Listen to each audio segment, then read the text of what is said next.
Proclamation. Mon Seigneur et mon Dieu, roi de gloire et Père éternel, toi dont la bonté est incomparable et s'élève au-delà de toutes les limites qu'on peut imaginer. Tu nous fais du bien et nous nous réjouissons en toi. Merci Seigneur pour tes promesses. Tu promets et tu accomplis les promesses que tu fais. Et nous nous réjouissons de la grâce et de la bonté que tu nous manifestes. Nous sommes là parce que tes promesses nous concernent et parce que ta parole est bonne pour nous. Bénis ces instants, notre Dieu, et donne-nous la grâce de voir venir à l'existence les choses que tu as promises. Béni sois-tu, au nom de Jésus. Amen. Chers amis, vous êtes bénis au nom de Jésus, vous qui êtes héritiers des promesses de l'Éternel, vous qui croyez et qui appelez ces promesses-là à venir à leur accomplissement. Parce que vous savez que Dieu a fait ces promesses-là pour vous à cause de l'alliance dans laquelle vous êtes engagés avec lui en Jésus-Christ. Alors, on va partir encore cette fois pour rebâtir les sentiers qui ont été détruits, pour rattraper ce qui a manqué, pour provoquer des remplacements, des restitutions, des rétablissements.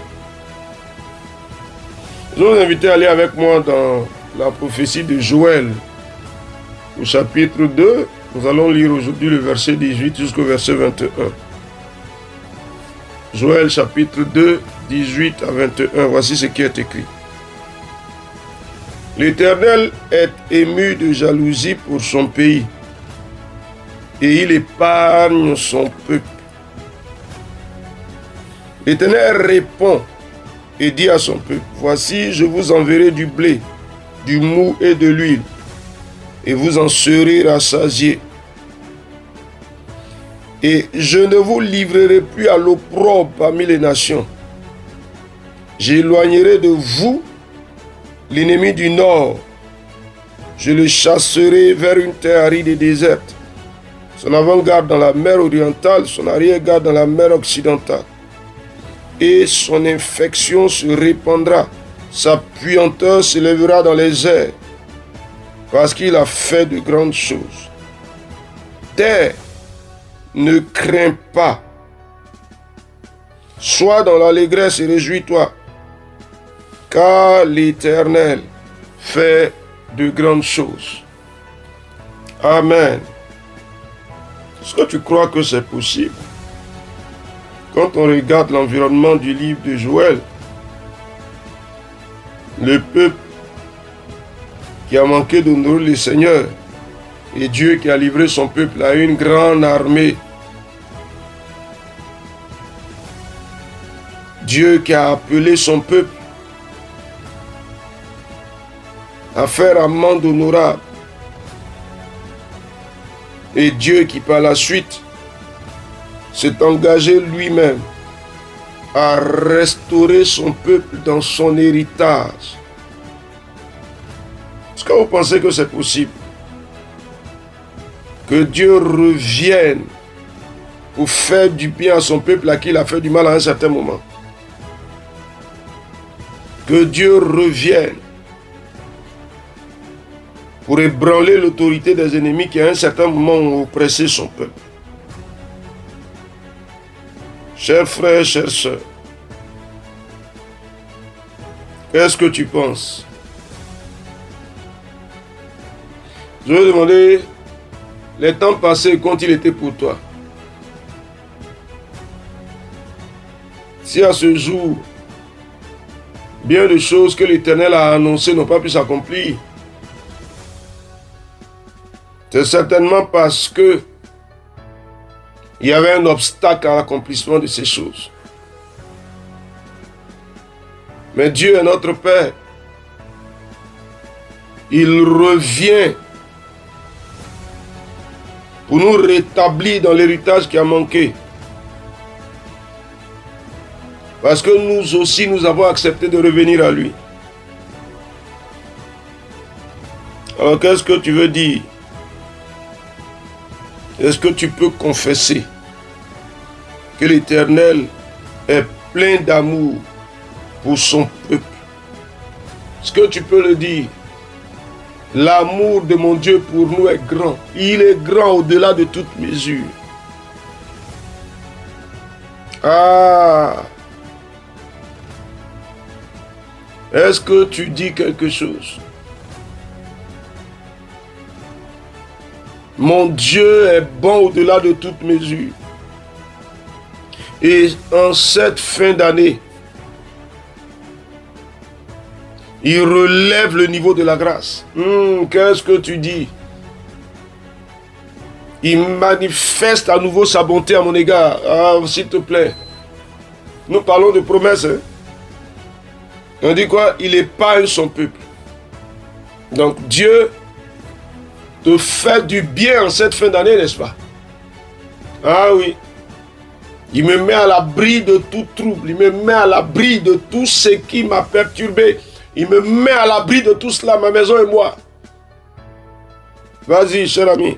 C'est une promesse. Dieu épargne son peuple. Il nous épargne. Il nous épargne. Il nous fait du bien à nouveau. Alors, je veux que tu parles. Tu sais, nous sommes dans la saison de la fin de l'année.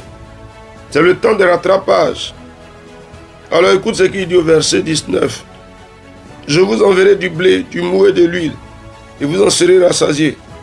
Ensuite, je ne vous livrerai plus à l'opprobre. L'opprobre, c'est une grande humiliation.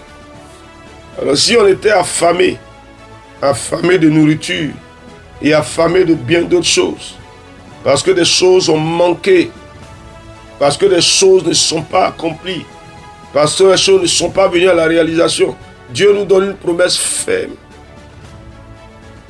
C'est le temps pour être rassasié. C'est le temps pour être comblé. C'est le temps pour être satisfait.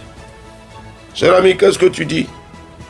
Ah, l'Éternel agit en ma faveur pour me rassasier. Au nom de Jésus-Christ. Vas-y, qu'est-ce que tu dis? C'est le temps où Dieu me rassasie. Mon Dieu me rassasie. Il me rassasie de biens. Il me rassasie de nourriture. Il me rassasie de ressources. C'est le temps. Il me rassasie d'accomplissement de ses promesses. C'est le temps. S'il te plaît. S'il te plaît. Ah oui. Qu'est-ce que tu dis? C'est une promesse. Je ne vous livrerai plus à l'opprobre. S'il y avait de l'opprobre sur toi, je l'enlève. Comme pour dire ainsi, Dieu met fin à l'opprobre. Tout ce qui est une source d'opprobre, tout ce qui est un motif d'opprobre, tout ce qui est une source d'humiliation. Vous savez, les hommes que nous sommes là, c'est bien compliqué souvent de voir l'attitude des hommes. Le niveau de compassion. Vous partagez peut-être la souffrance et la douleur de quelqu'un. Ce niveau-là est infiniment insignifiant. Déjà même se moquer, se rire. Quand on voit une femme qui, bien qu'étant mariée, n'a pas encore fait d'enfant, on se rit d'elle. Quand on voit une jeune dame qui prend de l'âge, mais qui reste seule, on se rit d'elle. Et souvent, elle devient un objet de jeu. Non, cette opprobre, cette humiliation-là, elle s'arrête. Alors, je veux que tu parles, toutes les humiliations, les sources d'opprobre se dissipent. Il faut déclarer quelque chose. Tout ce qui apportait l'humiliation, tout ce qui apportait la honte, s'arrête et ça s'arrête au nom de Jésus-Christ. Vas-y. Vas-y. Vous savez, souvent, quand vous êtes dans un service, et puis on veut parler pour des gens qui sont mariés peut-être, et quand vous n'êtes pas marié, c'est bien compliqué. C'est à peine si les gens se cachent, s'ils se camouflent, pour se moquer de vous, pour dire des choses, pour vous blesser. Mais vas-y, tout opprobre, toute source d'opprobre, tout motif d'opprobre se dissipe au nom de Jésus-Christ. Seigneur, dans cette saison dans laquelle nous sommes. Ah, vas-y, dis quelque chose. Il nous rassasie à tous les niveaux. Il ne nous livre plus à l'opprobre. Il ne nous livre plus à l'humiliation. Écoute, il dit, j'éloignerai de vous l'ennemi. Je le chasserai. Et l'infection de cet ennemi-là se répandra. Il les éloigne ou bien il les laisse là à nous troubler. Ah, vas-y, il éloigne de nous tous les ennemis. C'est une promesse qu'il a faite. Tous les ennemis qui nous combattent, ils sont éloignés de nous. Ils sont mis en déroute par le nom de Jésus-Christ. Tous les ennemis qui nous combattent, qui luttent contre nous, tous, je le déclare au nom de Jésus-Christ, sont mis en déroute. Ah, Dieu des cieux. Vas-y, frère.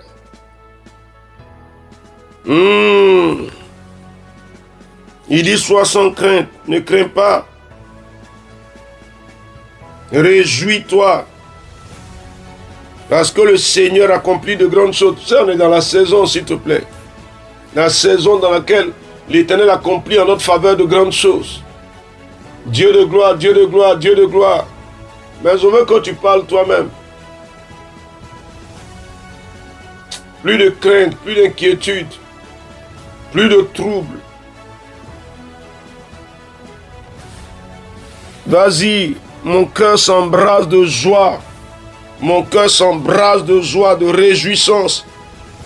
Parce que l'Éternel me fait du bien, il fait du bien à ma maison. Le Dieu des cieux qui accomplit ses promesses agit en notre faveur. Il met fin à l'opprobre, il nous rassasie. Il éloigne de nous les ennemis, il ne nous trouble plus. Par le nom de Jésus-Christ. Ah Seigneur et Seigneur, tu es le Dieu de gloire et de grandeur. C'est toi qui fais ces choses et qui réjouis nos cœurs. Frère, est-ce que tu es avec moi, chère sœur? Je veux parler pour toi, déclarer sur ta vie au nom de Jésus. C'est le temps où les manques sont comblés pour toi au nom de Jésus-Christ. Il te rassasie, l'Éternel te rassasie de tout ce qui est nécessaire pour ta vie et de tout ce qui est contenu dans ses promesses pour toi à tous les niveaux de ta vie.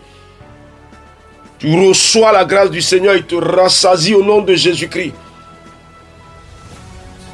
Ta soif est comblée, ta faim est comblée, tes insuffisances sont comblées. Nom de Jésus-Christ, je le déclare pour toi. Tu reçois ou bien tu ne reçois pas. L'opprobre s'arrête, l'humiliation s'arrête au nom de Jésus-Christ. Ah oui, l'opprobre et l'humiliation de ta vie s'arrêtent. Nom de Jésus-Christ. Là où on se moquait de toi, on ne se moque plus de toi. Là où tu étais la risée, tu n'es plus la risée. On ne se rit plus de toi, on ne se moque plus de toi. Je le déclare au nom de Jésus-Christ, ta vie est rassasiée. Ton cœur est comblé. Par le nom de Jésus-Christ, il manifeste sa bonté pour toi. Et tu reçois la joie. Les ennemis qui t'ont troublé jusque-là, il les éloigne de toi. Et leur infection se répand. Par le nom de Jésus-Christ. Dieu dont la gloire est grande et dont le règne est élevé. Alléluia à toi, Seigneur des Seigneurs.